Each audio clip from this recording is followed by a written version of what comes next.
1994년 늦은 여름, 서울 영등포의 한 골목 안쪽에 위치한 청림여관은 긴 세월 동안 고요하게 자리를 지키고 있었다. 새로 지은 모텔들과 호텔 사이에서 낡고 초라한 외관을 하고 있었지만 여전히 값이 저렴하다는 이유로 하루하루 손님은 끊이지 않았다.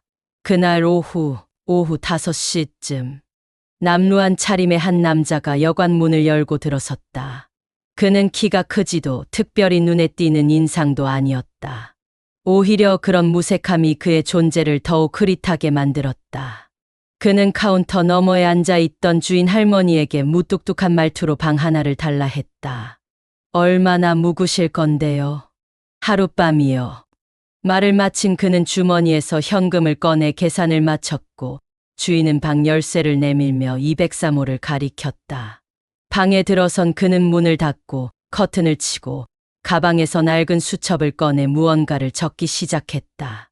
그가 적은 글자들은 읽을 수 없을 정도로 날카롭고 작았다. 그는 마치 누군가에게 보내는 마지막 편지를 쓰는 사람처럼 집중한 표정이었다. 그로부터 몇 시간 뒤 한 여자가 여관을 찾아왔다. 그녀는 남자보다 훨씬 깔끔한 차림새였고 주변을 두리번거리며 누군가를 찾는 눈치였다. 그녀는 카운터 앞에서 주인에게 무언가를 묻고 몇 분 뒤 2층 계단을 조심스레 올라갔다. 203호 앞에서 문을 두드리는 소리가 들렸고 이내 문은 열렸다. 여자는 방 안으로 들어갔고 문은 천천히 다시 닫혔다.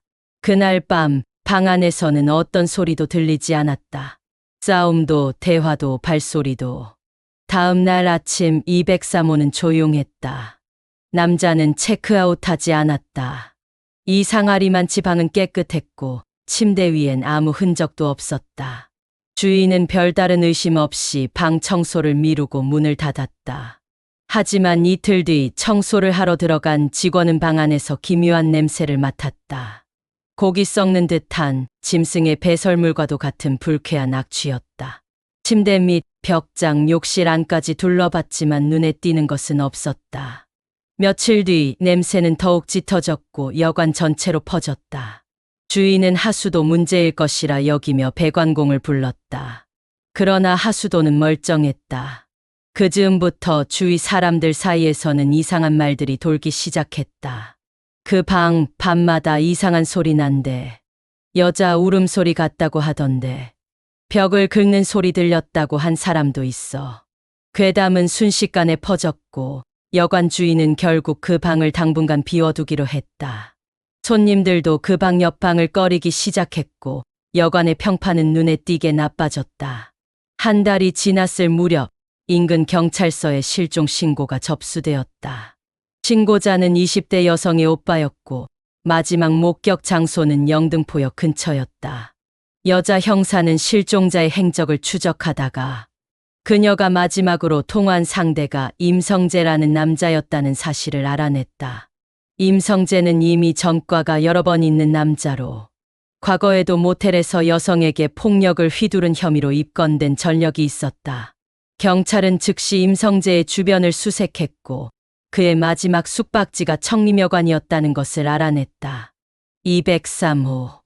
경찰은 수색영장을 발부받아 여관을 수색했다. 방은 비어 있었고 침대 위엔 아무것도 없었다.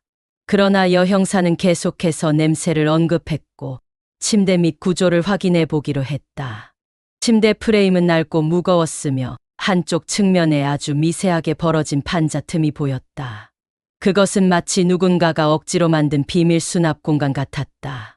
경찰관 2명이 나사와 못을 뽑아내며 그 공간을 열자 안에는 이미 심하게 부패된 여성의 시신이 누워 있었다. 그녀는 실종 신고가 들어왔던 바로 그 여성, 임성재와 마지막으로 통화했던 피해자였다. 시신은 누워있는 자세 그대로 말라붙어 있었고 코와 입에서는 검은 피가 굳은 채 흐른 자국이 남아 있었다. 현장에 있던 형사들은 말이 없었다. 냄새는 이제 단순한 악취가 아니라 무언가 존재의 경고처럼 느껴졌다. 임성재는 도주 중이었지만 며칠 후 인천의 한 고시원에서 검거되었다. 그는 검거 당시에도 침착했고 마치 이 모든 것이 예고된 일이었던 것처럼 말없이 경찰을 따라갔다. 그는 자백했다.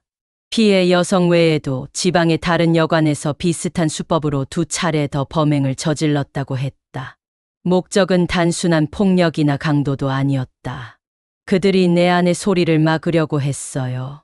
그래서 없애야 했습니다. 그의 자백은 비논리적이고 혼란스러웠다. 정신감정을 받은 결과 그는 편집형 조현병 진단을 받았지만 법원은 책임 능력이 있다고 판단해 무기징역을 선고했다. 청림여관은 곧 문을 닫았다. 주민들은 사건이 있기 전부터 여관이 이상했다고 말했다. 항상 음침했고 이상하게 바람도 통하지 않는 구조였으며 밤이면 천장에서 물방울 떨어지는 소리가 들리곤 했다는 것이다. 203호는 오래전부터 비어 있었던 것처럼 느껴졌다. 누군가를 기다리고 있었던 공간. 그리고 그 방의 냄새는 사건이 끝난 후에도 계속 났다. 벽지를 바꾸고 침대를 치우고 향을 피워도 몇몇 사람들은 여전히 이야기한다. 그 방에선 밤마다 누군가 벽을 긁는 소리가 들린다고. 누군가는 욕실 안에 누군가가 비치는 걸 보았다고도 말한다. 하지만 지금 그 방은 존재하지 않는다. 여관은 사라졌고 자리는 작은 빌라가 들어섰다. 그러나 그 냄새는 아직도 기억하는 사람들이 있다. 썩은 고기, 울음 그리고 무언가의 존재. 영상이 유익하셨다면 구독과 좋아요 알림 설정 부탁드립니다.